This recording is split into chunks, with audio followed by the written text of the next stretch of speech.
Lembre-se, eu estou oferecendo a verdade, nada mais.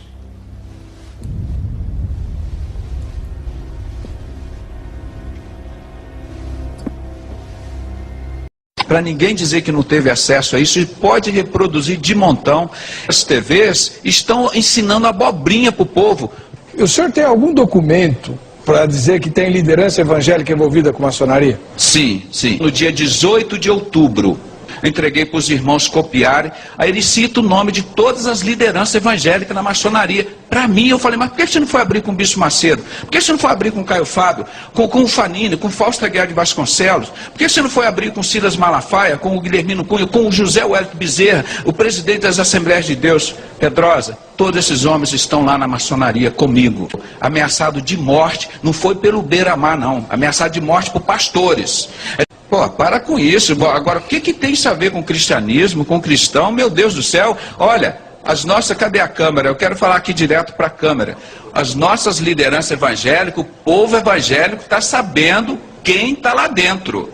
Vocês vão se pronunciar logo. Vocês sabem que está escrito lá para vocês. Ó, Senhor, eu fundei a religião, eu expulsei demônio, eu curei enfermo. Deus vai dizer para vocês, olha, apartai-vos de mim, maldito, para o fogo eterno preparado para o diabo e seus anjos. Vocês sabem que os bodes serão colocados à esquerda.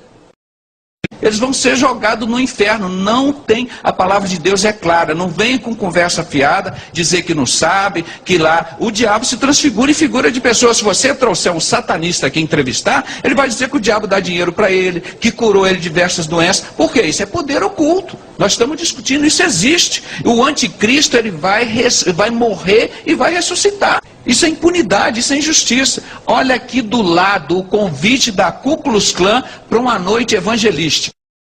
Forças ocultas vinham atuando, meu irmão. Isso aqui é um cartaz antiguíssimo que eu achei no museu da Ku Klux Klan. Olha aqui, em inglês. Grande encontro da Ku Klux Klan. Nessa terça-feira à noite. Por que os cavaleiros da Ku Klux Klan? Pelo evangelista Homer Kelly. Entusiasta, comunidade, cantores, comunidade, dos livros evangélicos, bonitos números musicais. O Ku Klux Klan patrocinando o evangelho, meu irmão, matando os negros, fazendo tudo isso. É a mesma coisa que a maçonaria faz hoje. Faz tudo o que Hitler faz. É o mesmo sentimento do anticristo. Se você quiser saber, conhecer um pouco mais do anticristo, você estuda a vida do Hitler. Para ninguém dizer que não teve acesso a isso, e pode reproduzir de montão. As TVs estão ensinando abobrinha para o povo.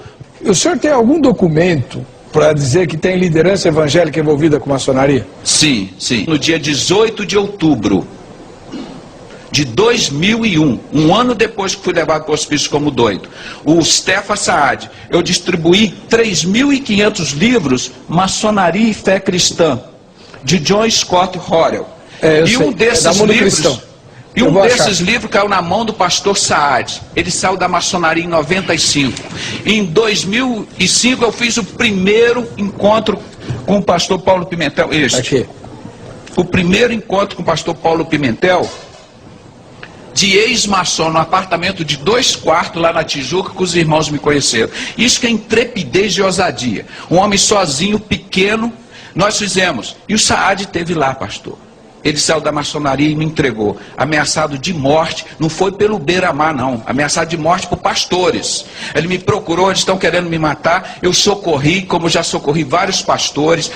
Aí o Stefan Saad sentou no sofá assim, grava que eu vou falar agora, 42 minutos. Ele faz uma oração, está aqui, está distribuído, eu entreguei para os irmãos copiarem. Aí ele cita o nome de todas as lideranças evangélicas na maçonaria. Para mim, eu falei, mas por que você não foi abrir com o Bispo Macedo? Por que você não foi abrir com o Caio Fábio, com o Fanini, com o Fausto Aguiar de Vasconcelos? Por que você não foi abrir com o Silas Malafaia, com o Guilhermino Cunha, com o José Wellington Bezerra, o presidente das Assembleias de Deus? Pedrosa, todos esses homens estão lá na maçonaria comigo. Porque Deus mandou um homem lá na minha casa, entregou, num vídeo que eu gravei em desespero, o cara ameaçado de morte, 42 minutos, ele me deu a lista das lideranças evangélicas envolvidas com o satanismo da maçonaria. O diabo faz isso, ele te dá toda a autoridade, depois puxa o seu tapete. É um poder que não tem na Constituição brasileira, não permite essas entidades funcionarem, e muito menos na Bíblia. Se em João 18, 20,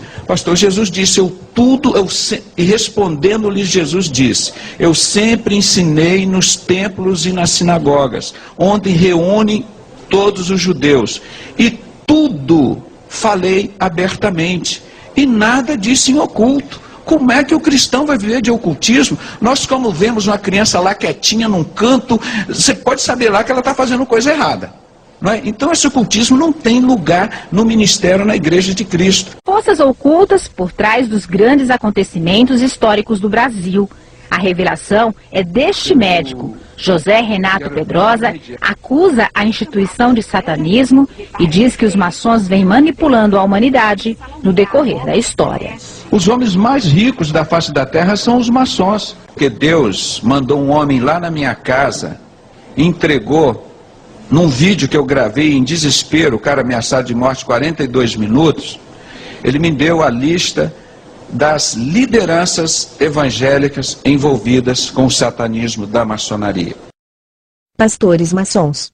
Segundo o testemunho do pastor Saad, ex-maçom grau 33 e guarda dos selos por 10 anos, gravado em 18 de dezembro de 2001, afirma que estes são maçons e pastores evangélicos. Vamos aos nomes. Silas Malafaia e familiares, pastor da Assembleia de Deus da Penha, Rio de Janeiro. Edir Macedo, bispo fundador e dono da Igreja Universal do Reino de Deus. Bispo Rodrigues, político da Igreja Universal, pediu demissão por envolvimento no mensalão e etc. Miguel Ângelo, apóstolo da Igreja Cristo Vive, Rio de Janeiro. Fausto Aguiar de Vasconcelos, pastor presidente das Convenções Batistas Brasileira e Carioca. Nilson do Amaral Fanini, ex-pastor da PIB de Niterói e ex-presidente da Aliança Batista Mundial. Guilhermino Cunha, ex-pastor da Catedral Presbiteriana do Rio de Janeiro. Manuel Ferreira, juiz e pastor das Assembleias de Deus de Madureira, Rio de Janeiro. Abner, pastor da Assembleia de Deus de Madureira. Túlio Barros, pastor da Assembleia de Deus de São Cristóvão. José Wellington Bezerra da Costa, pastor presidente das Convenções Gerais das Assembleias de Deus. Caio Fábio, ex-pastor da Igreja Presbiteriana, Rio de Janeiro. Nemuel Kessler, pastor da Assembleia de Deus, Rio de Janeiro. Paulo César Brito, pastor fundador da Maranata do Rio de Janeiro. Francisco Silva, político e dono da Rádio do Garotinho, Rádio Melodia, Rio de Janeiro. Isaías de Souza Maciel, pastor, dono da Rádio Boas Novas, Rio de Janeiro. Harold de Oliveira, político e dono da Rádio El Sadai, MK, publicita pai da Marina.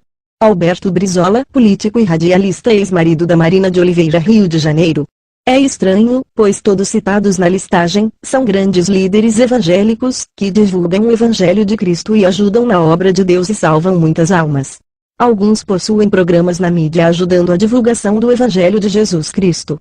O que realmente deve ser preocupante a todos nós é a qualidade de vida e poder que esses falsos líderes têm apresentado e levado as pessoas a experimentarem no momento em que supostamente aceitam a Jesus como seu Salvador.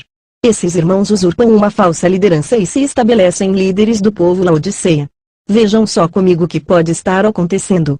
40.000 pastores, além de seus auxiliares, como presbíteros, evangelistas, diáconos, entre outros, estão manifestando quando oram pelos irmãos e pessoas necessitadas do Senhor e sua salvação, ou então quando dizem às pessoas irmãos que recebam o Espírito Santo de Deus e falem em línguas estranhas e profetizem.